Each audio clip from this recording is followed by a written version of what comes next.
എടുത്തൊരു പണി കിട്ടി. ഇതാ ജീപ്പിൻ്റെ കുറച്ച് റെഗുലറായിട്ട് നമ്മൾ ചെയ്യേണ്ട കുറച്ച് പരിപാടിയാണ്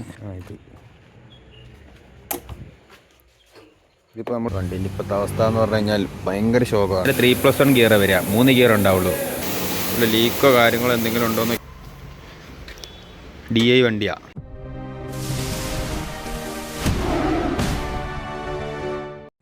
ഹലോ ഗായ്സ്, പുതിയൊരു വീഡിയോയിലേക്ക് എല്ലാവർക്കും സ്വാഗതം.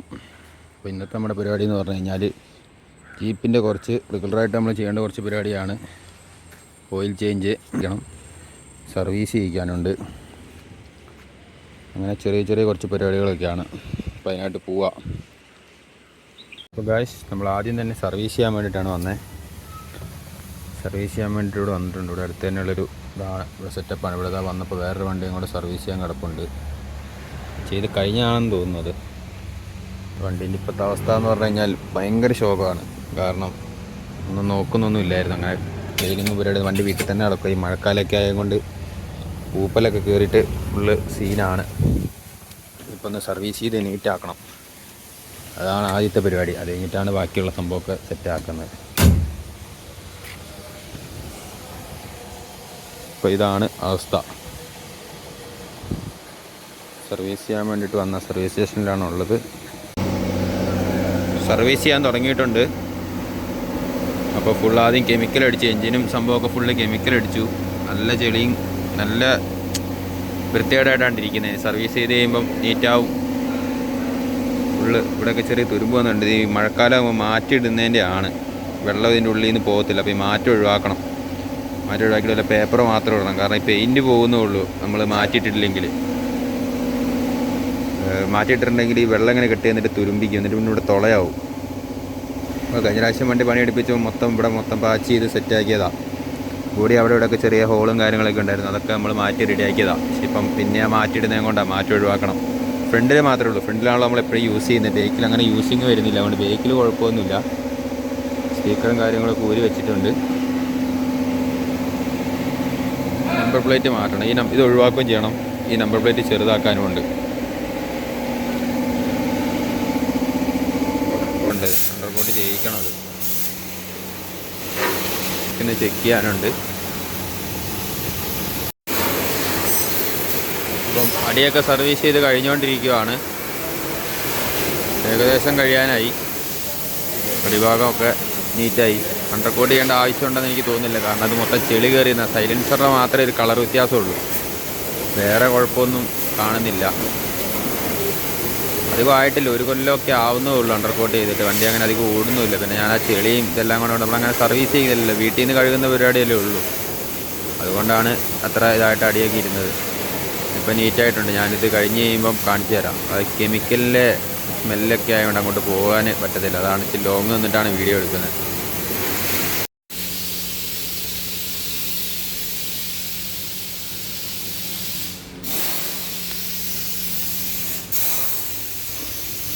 വടിയൊക്കെ മൊത്തം അടിച്ച് കഴുകി കഴിഞ്ഞിട്ട് ഇപ്പം പുറമൊക്കെ റെഡിയാക്കാൻ തുടങ്ങിയിട്ടുണ്ട്. ആദ്യം ഇൻറ്റീരിയറാണ്. ഇൻറ്റീരിയർ കരിമ്പൻ അടിച്ചതുപോലെ ഒരു ഇതുണ്ട്. അപ്പോൾ അതൊക്കെ പുള്ളി ഒന്ന് ഉരച്ച് കഴുകുകയാണ്.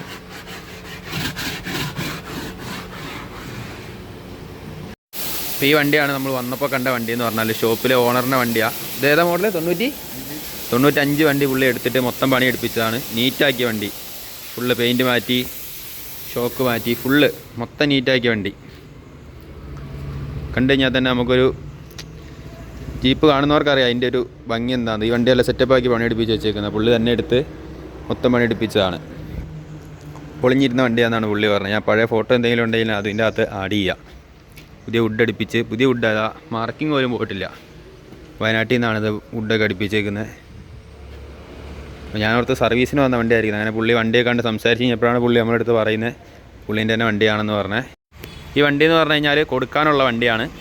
ഇതിൻ്റെ വിലയും കാര്യങ്ങളൊക്കെ ഞാൻ പുള്ളീൻ്റെ നമ്പർ ഞാൻ കൊടുത്തേക്കാം. നിങ്ങൾ നമ്പർ കൊടുത്താൽ പോരെ?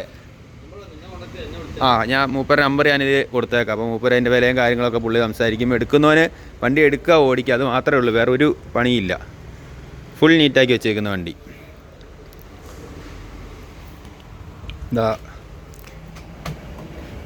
നോക്കുക, പ്ലാറ്റ്ഫോമൊക്കെ നീറ്റ്. ഒരു തുരുമ്പോ കാര്യങ്ങളോ ഒന്നുമില്ല. മൊത്തം പണി എടുപ്പിച്ചാണ് മൂപ്പര്.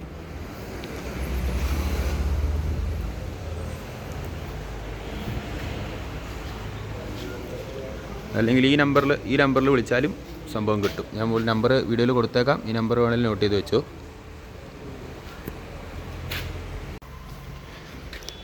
DI വണ്ടിയാണ്. നമ്മളതിനേക്കാളും ഒരു 4 കൊല്ലം കൂടെ പഴക്കമുണ്ട്. നമ്മളെ 98 വരുന്നത്, ഇത് 95. ഈ പെയിൻറ്റിന് പറയുന്ന പേരെന്താ? ഞാൻ നെറ്റിൽ നോക്കി എടുത്താണ്, മിക്സാക്കി എടുത്താണ്. കൊള്ളാം.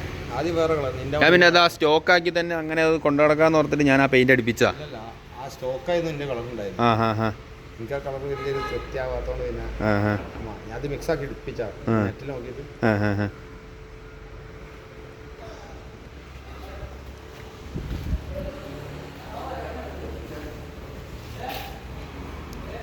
4477 ഫാൻസി നമ്പറൊക്കെയാണ്. പുതിയ ടയറ്, എല്ലാ സംഭവവും പുതിയതാക്കിയ വണ്ടി. നല്ല സെറ്റപ്പ്, കാണാനൊരു ഇതുള്ള. ഞാൻ മുന്നിൽ നിങ്ങളെ കാണിച്ചു തരാം വണ്ടി. ഇത് എവിടെ നിന്ന് എടുത്ത വണ്ടി? ഇപ്പോൾ ഇതാ ഇൻറ്റീരിയർ കഴുകി കഴിഞ്ഞു, പുറമൊക്കെ കഴുകാൻ തുടങ്ങി. നീറ്റാവുന്നു വണ്ടി, നല്ല സെറ്റപ്പ് ആവും. ഞാൻ കഴിഞ്ഞ് കഴിയുമ്പോൾ കാണിച്ചു തരാം. എവിടേക്കും നിങ്ങളെ വണ്ടി നല്ല സെറ്റപ്പ് ആക്കിയിട്ട് കാണിച്ചു തരാം. ഈ പൈപ്പ് ഡോറിൻ്റെ പൈസ എനിക്കൊരു ലാസ്റ്റ് വീഡിയോൻ്റെ ഇടയിൽ കമൻറ്റ് വന്നിട്ടുണ്ടായിരുന്നു. ഇതെന്ന് പറഞ്ഞു കഴിഞ്ഞാൽ 2 പീസിനും കൂടെ 6500 വന്നത്. ഇത് പല ഡിസൈൻ ചെയ്യുന്നുണ്ട്. ഡിസൈൻ അനുസരിച്ച് മെറ്റീരിയൽ എടുക്കുന്നതനുസരിച്ച് റേറ്റിൽ വ്യത്യാസം വരും. അതാണ് സംഭവം. പിന്നെ ജീപ്പിൻ്റെ യൂസർ റിവ്യൂ ചെയ്യാമോ എന്ന് ചോദിച്ചിട്ട് വന്നിട്ടുണ്ടായിരുന്നു. അതൊരു ദിവസം വേറെ വീഡിയോ ആയിട്ട് ചെയ്യാം. പിന്നെ വണ്ടി വേറൊരു കമൻറ്റ് വന്നതെന്ന് പറഞ്ഞാൽ മേജർ DI MDI ഇതൊക്കെ സംഭവം എന്താണെന്ന് ചോദിച്ചിട്ട്, നമ്മുടെ വണ്ടി എന്ന് പറഞ്ഞാൽ MDI ആണ്, 3+1 ഗിയർ ബോക്സ്. അതായത് 98 ശേഷം വരുന്ന വണ്ടിയല്ല MDI ഗിയർ ബോക്സ്. അതായത് ഫസ്റ്റ് നമ്മുടെ സാധാ കാറിന് വരുന്നത് പോലെയൊക്കെ ആയിരിക്കും. ഫസ്റ്റ് 4+1 ഗിയർ ബോക്സ് വരിക. ഫസ്റ്റ്, സെക്കൻഡ്, തേർഡ്, ഫോർത്ത്, പിന്നെ റിവേഴ്സ്.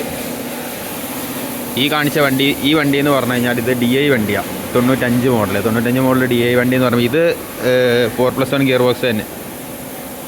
ബോക്സ് തന്നെയാണ് സാധാരണ തന്നെ. പക്ഷേ ഇതിൻ്റെ ശരിക്കും ഒറിജിനൽ വരുന്ന ഗിയർ ബോക്സ് മാറ്റി കയറ്റിയ വണ്ടിയാണ്. അപ്പോൾ ഇതിൻ്റെ ശരിക്കും ഒറിജിനൽ വരുന്നതെന്ന് പറഞ്ഞു കഴിഞ്ഞാൽ 3+1 ഗിയർ വരിക, 3 ഗിയർ ഉണ്ടാവുള്ളൂ. ഫസ്റ്റ് എന്ന് പറയുമ്പോൾ നമ്മുടെ സാധാ നോർമൽ കാറിൻ്റെയൊക്കെ സെക്കൻഡ് വരുന്നിടത്താണ് ഇതിൻ്റെ ഫസ്റ്റ് വരിക. അതാണ് ഇത് തമ്മിലുള്ള മെയിനായിട്ടുള്ള വ്യത്യാസം. പിന്നെ ഇതിലെ പെർഫോമൻസിൽ അങ്ങനത്തെ കാര്യങ്ങളിലൊക്കെ വ്യത്യാസം ഉണ്ടാകും. DI MDI വരുമ്പം അതിൽ വ്യത്യാസം വരും. അതൊക്കെ ഞാൻ കുറച്ച് ഡീറ്റെയിൽ ആയിട്ട് ഞാൻ വേറെ വീഡിയോയിൽ അത് പറഞ്ഞുതരാം. അപ്പോൾ ജസ്റ്റ് ഈ വണ്ടി കണ്ടപ്പോൾ അങ്ങനെ ചോദിച്ച കമൻറ്റിൻ്റെ കാര്യം ഓർത്തും കൊണ്ട് ഞാനത് പറഞ്ഞതേ ഉള്ളൂ. എവിടെയാണ് നമ്മൾ സർവീസ് ചെയ്യാൻ വേണ്ടി വന്നിരിക്കുന്നത്? ഓട്ടോഗ്ലോ എന്ന് പറയുന്നത് തിരുവമ്പാടി കറക്റ്റ് സ്ഥലം പറയുകയാണെങ്കിൽ കട്ടക്കുളം. നമ്മൾ ആനക്കാമ്പോയിൽ വഴി തിരിയുന്ന അതിൻ്റെ അവിടെ, കോടഞ്ചേരിയിൽ നിന്ന് തിരുവമ്പാടി തമ്പലമണ്ണ വഴി വരുമ്പോൾ ഇവിടെ ഓട്ടോഗ്ലോ അറിയാം. ഇവിടെ തിരുവമ്പാടി ഈ പരിസരത്തൊക്കെ ഉള്ളവർക്ക് അറിയാം. നല്ല സർവീസും കാര്യങ്ങളൊക്കെയാണ്, നീറ്റാണ്. നടക്കും, നമ്മുടെ വണ്ടി അവിടെ കിടപ്പുണ്ട്.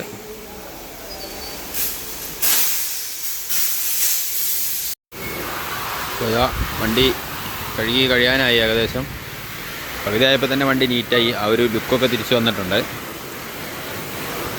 വണ്ടി നീറ്റായിട്ട് കാണുമ്പോൾ തന്നെ നമുക്കൊരു സന്തോഷമാണ് മനസ്സിന്. ഈ വണ്ടിയുള്ളവർക്കൊക്കെ അറിയാം, അത് റിലേറ്റ് ചെയ്യാൻ പറ്റുന്ന കാര്യമാണ്. നമ്മളിപ്പോൾ വണ്ടി വീട്ടിൽ നിന്ന് കഴിയാൻ എന്താണെങ്കിലും ഇത്രയും വൃത്തിയാകത്തില്ല, അത്രയും ചെളിയുണ്ടായിരുന്നു അതിൻ്റെ ഉള്ളിൽ. അപ്പോൾ അതേ ഓയിൽ മാറ്റാൻ വേണ്ടി എത്തിയേക്കുവാണ്. ഇനി ഓയിൽ മേടിച്ച് കൊടുക്കണം. ഇവിടെ ഓയിൽ അങ്ങനത്തെ സ്പെയറും കാര്യങ്ങളും നമ്മൾ സ്ഥിരമായിട്ട് ഇവിടെ തന്നെയാണ് വണ്ടി പണി എടുപ്പിക്കുന്നത്. ഓയിൽ പുറത്തുനിന്ന് മേടിച്ച് കൊടുക്കണം, ഓയിലും മേടിച്ച് കൊടുക്കണം, ഗ്രീസും അടിക്കാനുണ്ട്. പിന്നെ ഇതാ ഇപ്പം തുറന്നപ്പോൾ എടുത്തൊരു പണി കിട്ടി. ഇതാ ബാറ്ററിൻ്റെ സ്റ്റേ അത് പൊട്ടിപ്പോയി. അതിന് വേണ്ടിയോ പുതിയ മേടിച്ച് പിടിപ്പിക്കുകയോ എന്തെങ്കിലും ചെയ്യണം.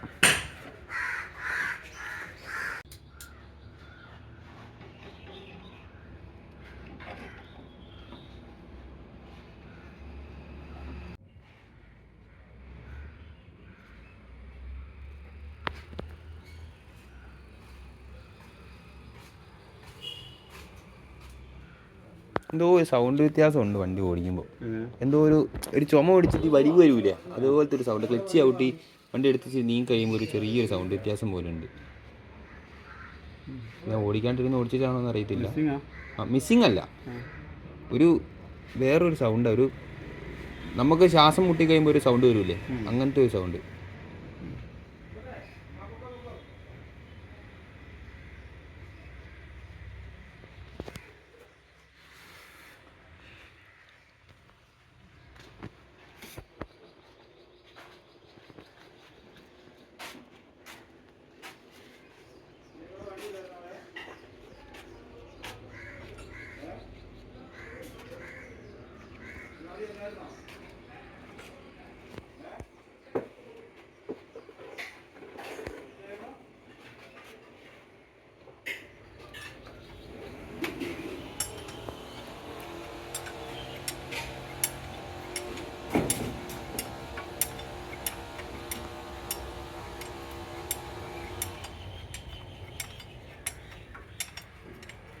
ഈ റീസോൾ ചെയ്ത ടയർ ബേക്കിൽ ഇടുന്നതാണോ ഫ്രണ്ടിൽ ഇടുന്നതാണോ നല്ലേ?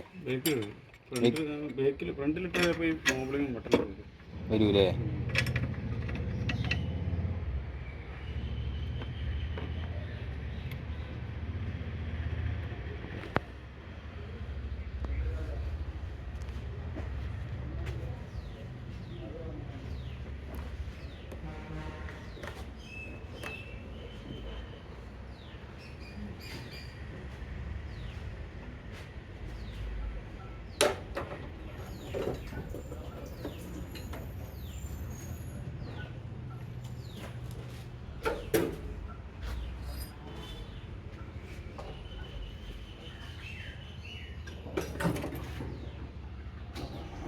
ഓയിൽ ഫിൽറ്റർ അത്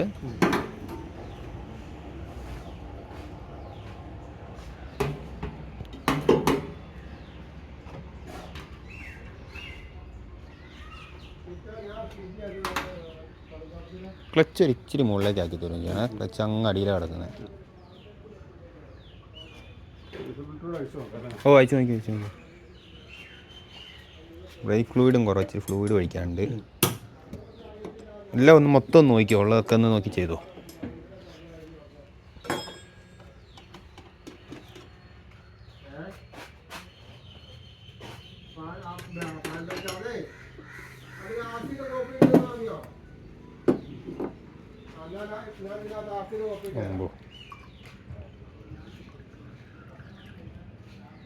മാറ്റിക്കളല്ലേ? ആ മാറ്റിക്കും.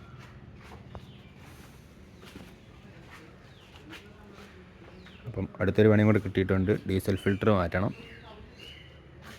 ഫ്ലൂയിഡ് ഒഴിക്കണം. ഈ സാധനം പൊട്ടി പേസ്റ്റ് അതിപ്പോഴാണ് കാണുന്നത്, അത് മാറ്റണം. അത് വെൽഡ് ചെയ്യും.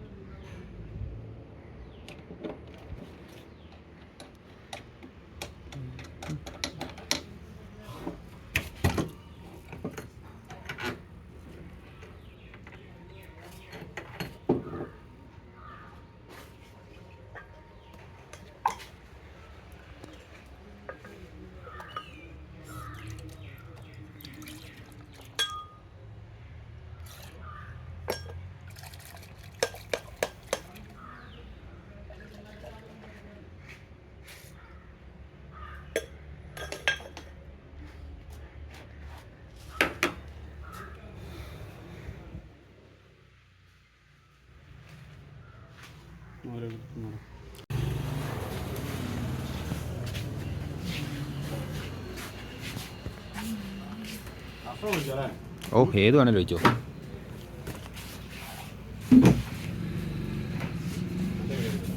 കസ്ട്രോൾ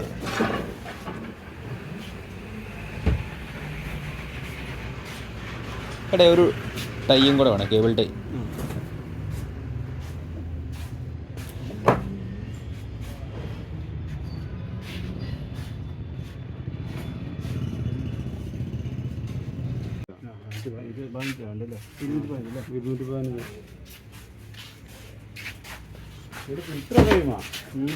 ഫിൽറ്റർ സെയിമാണ്. ഈ 422 215 ഫിൽറ്റർ സെയിമാണ്. ഇനി വാസറുണ്ട്, അടുത്ത് കനം കുറവാണ്. 215 കത്തല്ല, ഈ കത്തിയുള്ള വാസറുള്ളതാണ്. ഫിൽറ്റർ സെയിമാണ്.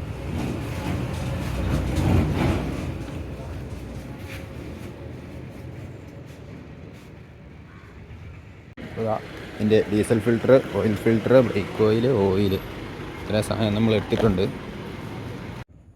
ഇത് പഴയ ഫിൽറ്റർ. പുതിയ ഫിൽറ്റർ അവിടെ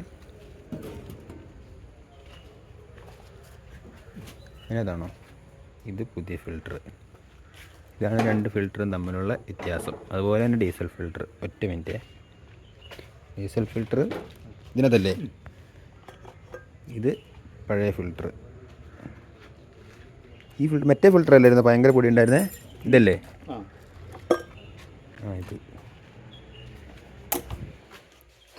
ഇതിപ്പോൾ നമ്മൾ പുതിയ ഫിൽറ്റർ മേടിച്ചത്.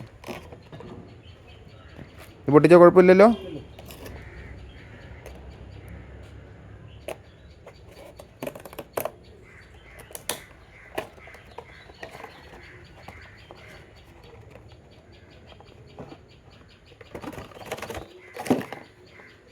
ഇത് പുതിയ ഫിൽറ്റർ, ഇത് ബോഷിൻ്റെ ഫിൽറ്റർ. അത് ഏത് ഫിൽറ്ററാണെന്ന് അറിയാമോ? അത് ബോഷ് തന്നെയാണ്, അതും ബോഷ് തന്നെയാണ്.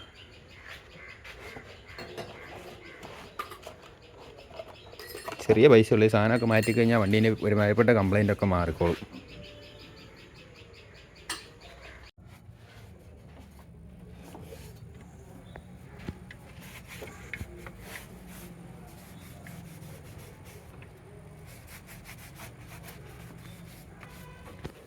ഇപ്പോൾ ഓയിൽ ഫിൽറ്ററല്ലേ മാറ്റിയത്? ഓയിൽ ഫിൽറ്റർ മാറ്റി കഴിഞ്ഞു. ആ ചട്ടിക്കകത്ത് എയർ വരും. എന്നിട്ട് ഈ അടിയിലത്തെ ചട്ടിക്ക ഓയിലൊഴിക്കും ചട്ടിക്കാതെ. എന്നിട്ട് അതിൻ്റെ സെൻറ്ററിൽ ഈ ഫിൽറ്റർ ഉണ്ട്, നെറ്റ് ഉണ്ട് കുറേ ഇങ്ങനെ റൗണ്ട് ചുറ്റി ചെയ്തേക്കും. അതിനുള്ളിൽ കൂടെ എയർ സെൻറ്ററിൽ കൂടെ വലിക്കും, സെൻറ്ററിൽ കൂടെ വലിച്ച് എഞ്ചിനുള്ളിലേക്ക് പോകും. അപ്പോൾ അതിനകത്ത് ഈ ഓയിലിന് എയറിനകത്ത് വരുന്ന പൊടി ചെറിയ ഇതൊക്കെ ഇതിനുള്ളിൽ പിടിച്ചിടും. ആ ഓയിലിനകത്ത് പിടിച്ച് താഴെ ഉണ്ടാവും, ഇതിനുള്ളിലേക്ക് പോകില്ല. അപ്പോൾ അത് ശരിക്കും ഒരു നമ്മുടെ എയർ ഫിൽറ്റർ പോലെ, ബൈക്കിൻ്റെ എയർ ഫിൽറ്റർ പോലെ തന്നെ വർക്ക് ചെയ്യുന്നു. ഇത് പഴയ മോഡലാണല്ലോ. ഇപ്പോൾ വരുന്നത് പേപ്പർ ഫിൽറ്ററാണ്. പേപ്പർ പിക്കപ്പിനകത്തൊക്കെ വരുന്നത്. അത് നമ്മളൊരു 2 ഓയിൽ സർവീസിലൊക്കെ 1 ഓയിൽ സർവീസിൽ എയർ ഫിൽറ്റർ മാറി കൊടുക്കും. ഇതാകുമ്പോൾ മാറണ്ട, നമ്മൾ ക്ലീൻ ചെയ്തിട്ടാൽ മതി. അപ്പം അങ്ങനെയാണ് സംഭവങ്ങൾ. നമുക്കറിയത്തില്ല, പറഞ്ഞു തരുമ്പോൾ നമ്മളത് കേൾക്കണം.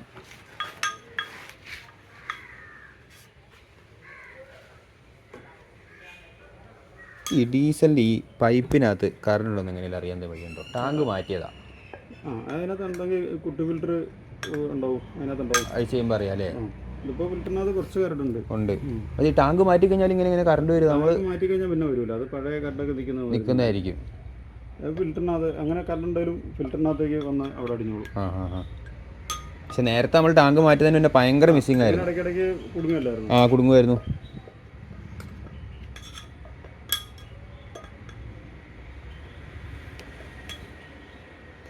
ക്ലച്ചിന് എന്തോ ഒരു തകരാറുണ്ട്. ക്ലച്ച് നമുക്കൊരു ഫീല് കിട്ടുന്നില്ല. വണ്ടി ചില സമയത്ത് ഒരു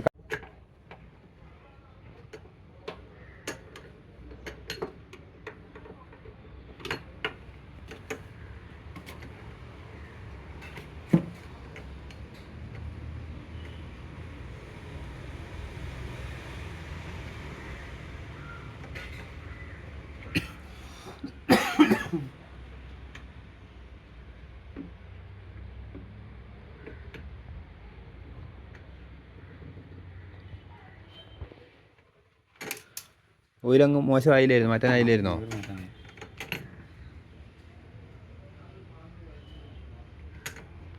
ഫ്ലൈ വീലിൻ്റെ ഒക്കെ കനം കുറയ്ക്കണം, ഒരുപാട് പരിപാടി. പിന്നെ ആ സമയത്ത് ടർബോ എഞ്ചിനും കയറ്റും, അത്ര കാലം വരും. ടർബോ എഞ്ചിൻ കയറ്റിയാൽ പേപ്പർ പിന്നെ മാറി കിട്ടുന്ന പണിയാവില്ലേ? ഇത് നമ്മൾ ഇത് ടെസ്റ്റ് ചെയ്യാൻ നിയമം ചേസ് നമ്പർ എഞ്ചിൻ നമ്പറൊക്കെ വെച്ച് നോക്കുമ്പോൾ എഞ്ചിൻ നമ്പർ കുത്തണം, കറക്റ്റ് കുത്തണം.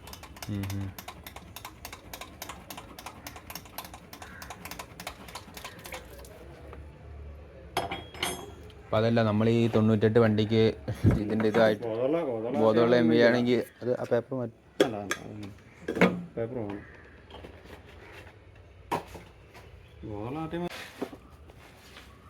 അപ്പം 2 ഡീസൽ ഫിൽറ്റർ, മെയിൻ 2 ഫിൽറ്ററും അയച്ചു. ഇനി അതിനൊരു കുട്ടി ഫിൽറ്റർ ഉണ്ട്, ഈ പമ്പ് ചെയ്യുന്നതിൻ്റെ അടിയിൽ ഒരു ചെറിയ ഫിൽറ്റർ ഉണ്ട്, അതും കൂടെ അഴിച്ചൊന്ന് ക്ലീൻ ആക്കുക. ഈ 2 ഫിൽറ്റർ അഴിച്ച് ക്ലീൻ ആക്കുമ്പോൾ അതും കൂടെ അഴിച്ച് ക്ലീൻ ആക്കിയാലേ കഴിയുള്ളൂ. അതിൻ്റെ ഉള്ളിൽ എന്തായാലും കറണ്ട് എന്തെങ്കിലുമൊക്കെ കാണും. അതും കൂടെ അഴിച്ച് കഴിയുമ്പോൾ അറിയാം അതിൻ്റെ ഉള്ള അവസ്ഥ എന്താണെന്നുള്ളത്.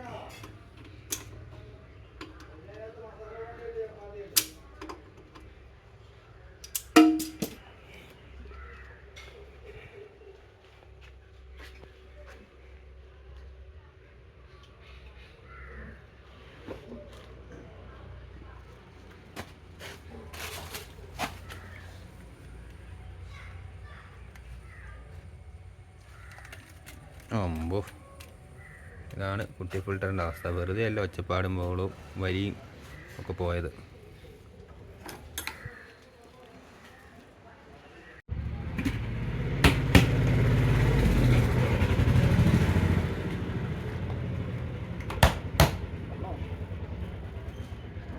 മുകളിലെങ്ങാണ്ട് വെള്ളം ഇരുന്നാന്ന് തോന്നുന്നു അല്ലേ? ഈ ഓയിലാണ് നമ്മൾ ഒഴിക്കുന്നത്, കാസ്ട്രോളിൻ്റെ CRB essential 20W40 heavy duty സാധനമാണ്. ഇതാണ് നമ്മൾ സ്ഥിരമായിട്ട് ഒഴിക്കുന്നത്. ഒഴിച്ചിട്ട് ഇതുവരെ നമുക്ക് വേറെ കുഴപ്പങ്ങളൊന്നും ഉണ്ടായിട്ടില്ല.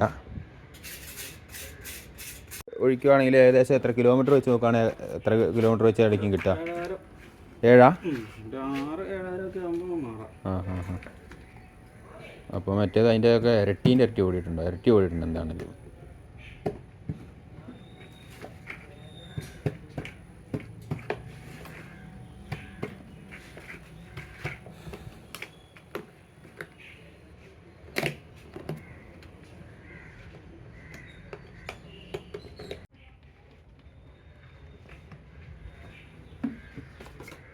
അത് നിറച്ചൊന്നും ഒഴിക്കണ്ടല്ലേ, കുറച്ച് മതിയില്ലേ അതിനകത്ത്?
എങ്ങനെയായിരിക്കും ഇത്ര ഫ്ലൂയിഡ് കുറവ് വരുന്നത്? ഫ്ലൂയിഡ് ഇവിടെ ലീക്ക് ആവുന്നൊന്നുമായിട്ട് കാണുന്നില്ല.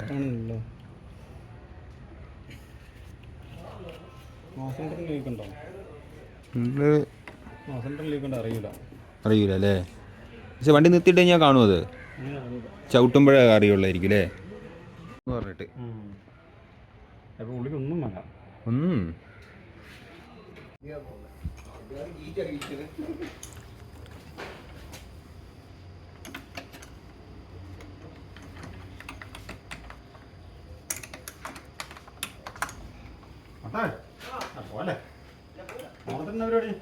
ബാക്കി പരിപാടികളൊക്കെ ഏകദേശം കഴിഞ്ഞു. ഗ്രീസ് അടിച്ചു, ഫുള്ള് എല്ലാ സ്ഥലവും ഗ്രീസ് അടിച്ച് ബാക്കി ഏകദേശം എല്ലാ പരിപാടികളും കഴിഞ്ഞു. ഇനിയിപ്പോൾ ആ വെൽഡിങ് മാത്രമേ ബാക്കിയുള്ളൂ. അത് ചെറിയൊരു സ്പോട്ട് അടിക്കാനുള്ളൂ. അപ്പോൾ ബാറ്ററീൻ്റെ കണക്ഷൻ കൂടിയിട്ടിട്ടാണ് വെൽഡ് ചെയ്യുന്നത്.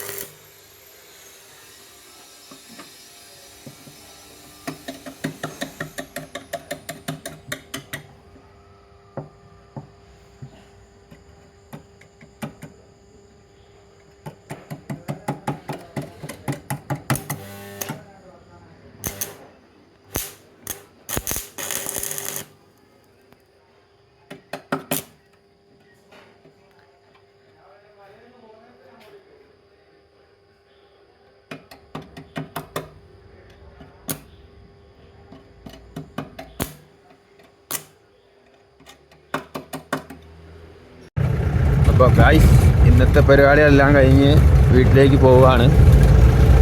സമയം രാത്രിയായി.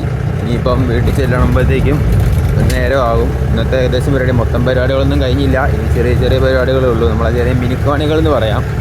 അങ്ങനത്തെ പരിപാടികളൊക്കെ ബാക്കിയുള്ളൂ. ബാക്കിയുള്ള ഓയിൽ മാറ്റുക, ഫിൽറ്റർ, ഗ്രീസിങ്, അങ്ങനത്തെ കാര്യങ്ങളെല്ലാം ചെയ്യും. ആ ബാറ്ററീൻ്റെ സംഭവം അതെല്ലാം ഫുള്ള് ക്ലിയറാക്കി.